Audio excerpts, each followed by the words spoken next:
Hey guys, welcome back to Friday Night Gaming. We're doing the Discovery Tour of Assassin's Creed Odyssey. So let's begin. Welcome, traveler, to the Sanctuary of Asclepios, a place of rest and healing. What do you think of this place, man? The Sanctuary of Asclepios is an amazing place, even for those with only a passing interest in medicine. It was a fascinating location, combining the mystical, religious, and scientific. And if someone happened to pass out, they'd luckily be surrounded by skilled physicians. Let's begin. This is the Sanctuary of Asclepios, the god of medicine. It was here that the sick and weary came, seeking cures for their ailments. Sometimes the medical practitioners provided the cures, and sometimes the healing came from the gods themselves. This tour will help explain the inner workings of the sanctuary, as well as the unique way the Greeks approached medicine. I hope you enjoy yourself. I'll be waiting for you at the end of your visit. This should be interesting. Their practices in medicine.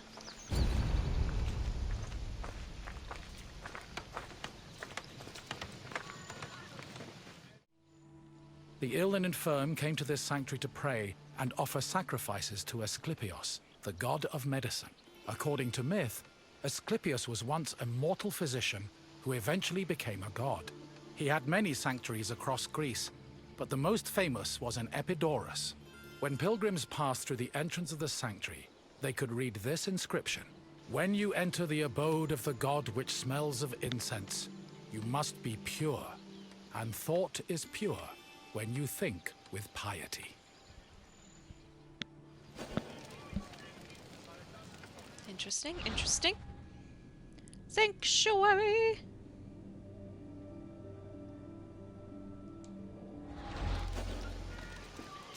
I see purple.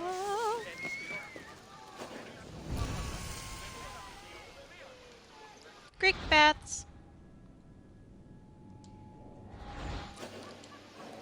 Dare we enter?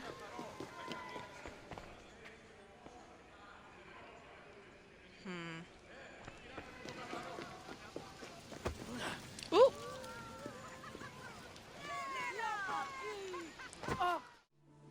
Medical steles constituted a sort of hub between medicine, religion, and the divine.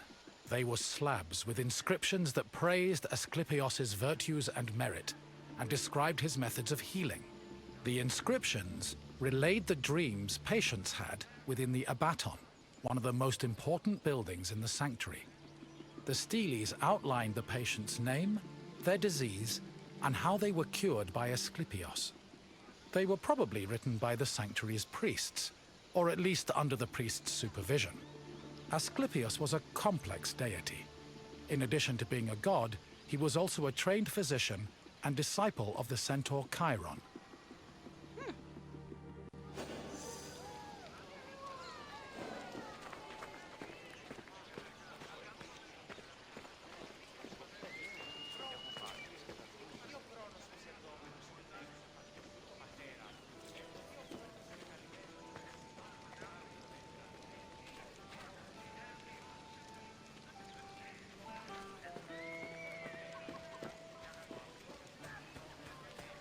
I knew there was one over here. Purification.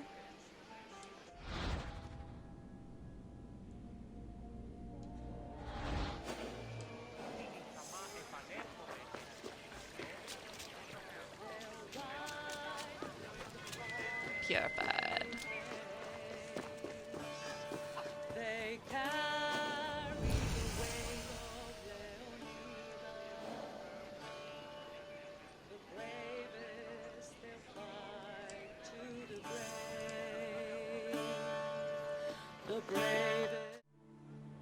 In ancient Greece, religion was inseparable from rites, processions, and sacrifices.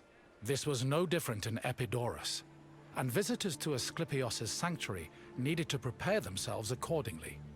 Pilgrims cleaned themselves in order to be pure, then offered Asclepios food like honey cakes, cheesecakes, baked meats, and figs. The food was placed on the sanctuary's holy table, where it was presumably later taken by priests. After the preliminary offerings, visitors were allowed to enter the abaton, where they would hopefully encounter Asclepios in a dream. Medical steles also mention that healed patients sometimes gave additional offerings to Asclepios as thanks for being cured.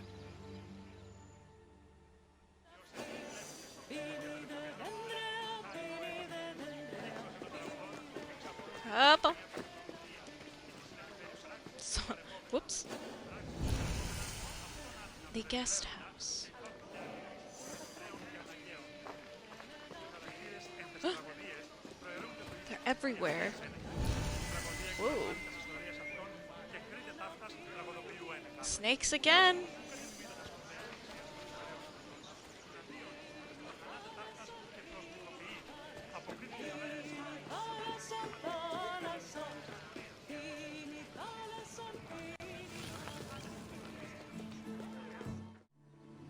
Asclepius was originally born a mortal, and was the product of an affair between the god Apollo and a mortal, Coronis.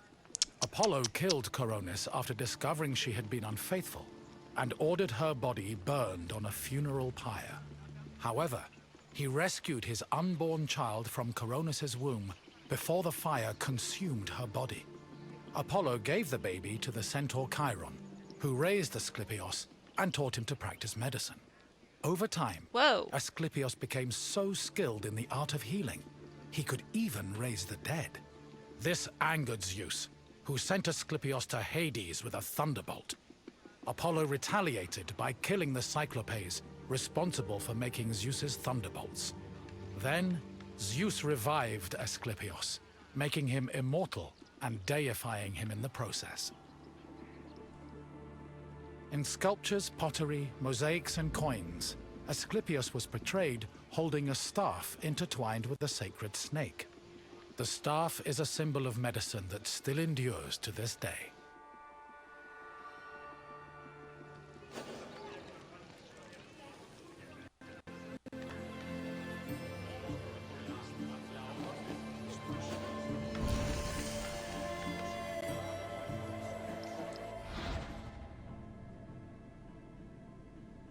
Ooh.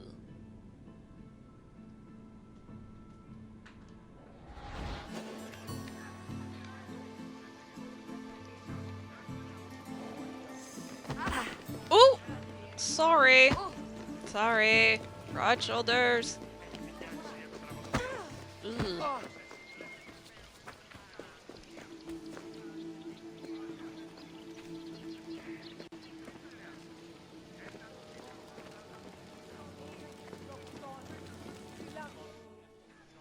The Epidauros was the priest's residence. As the link between patients and the gods, priests were essential to the operation of the sanctuary. They were often elected into the priesthood for one-year periods, but could also buy themselves a position if they were wealthy enough. In addition to interpreting patients' dreams in the abaton, priests both supervised and performed sacrifices and rituals. During these functions, they were usually clad in white.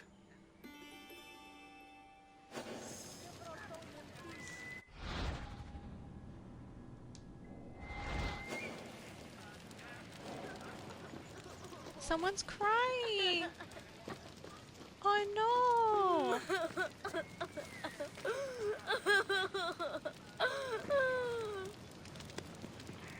What?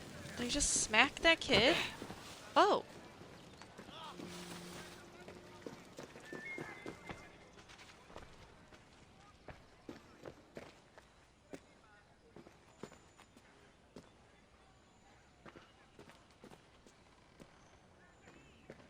Okay.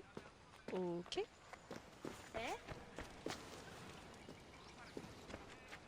Oh, it's fine. I have a feeling we're gonna go over there. Oh! You look familiar.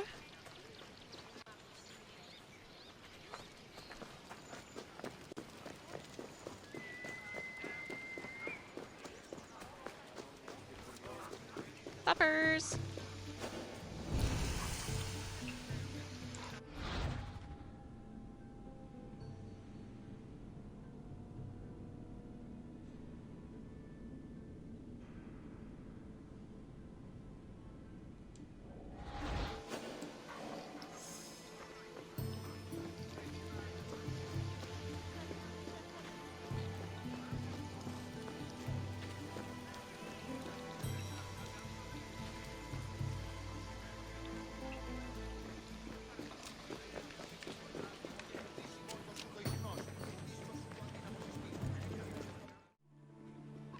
The abaton was built in the northern boundary of the sanctuary, where it surrounded a sacred well whose water was believed to have therapeutic properties.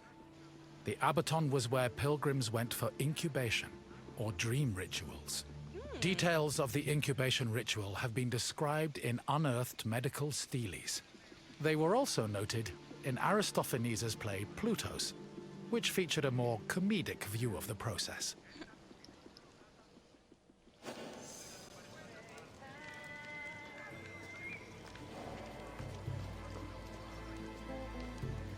The beginning of dream interpretations.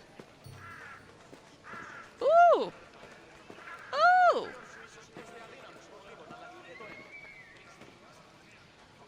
What's happening? Oh!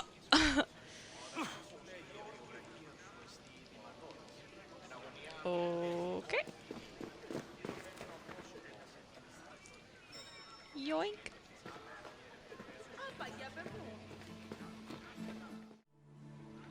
Incubation was the dream ritual pilgrims experienced in the abaton. After completing the necessary preliminary rituals, pilgrims were allowed to enter the sacred building, where they lay prone. As they took in the smell of burning incense, the sanctuary's priests extinguished the oil lamps and asked them to sleep in silence. Once they were asleep, Asclepios would appear in their dreams and give his medical advice. The advice included diet and treatment recommendations, as well as requests for specific offerings or religious rituals. Upon waking up, priests interpreted the patient's dreams, unless a patient had been miraculously healed in their sleep. However, if a patient was completely beyond help, they were removed from the abaton. This was to adhere to a ritual law that stated that no one could die or be born within the building. Oh. I mean, I guess that's understandable. Oh, you can't be healed? Get out. What was this? Oh, dream state. Got it.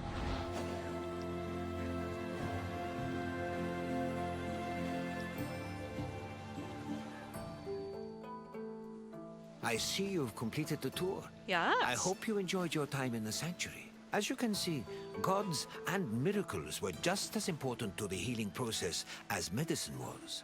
Now, what else would you like to do? Take that quiz. Excellent. Here is your first question. Which mythical creatures made Zeus's thunderbolts?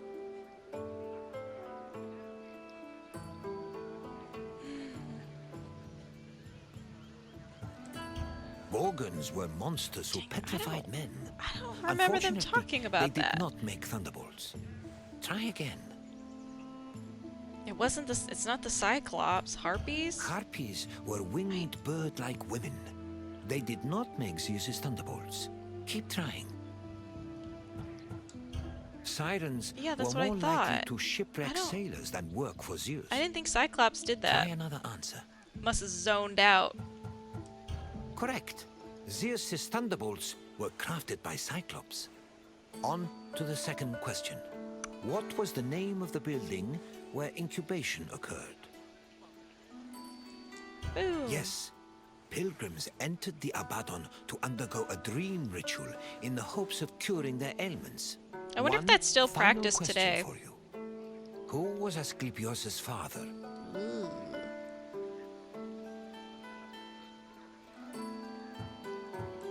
Yes, Apollo was Asclepios' father, and his mother was a mortal named Coronis.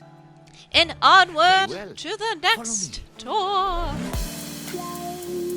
Hey, thanks for watching. If you like these videos, check out these other treats.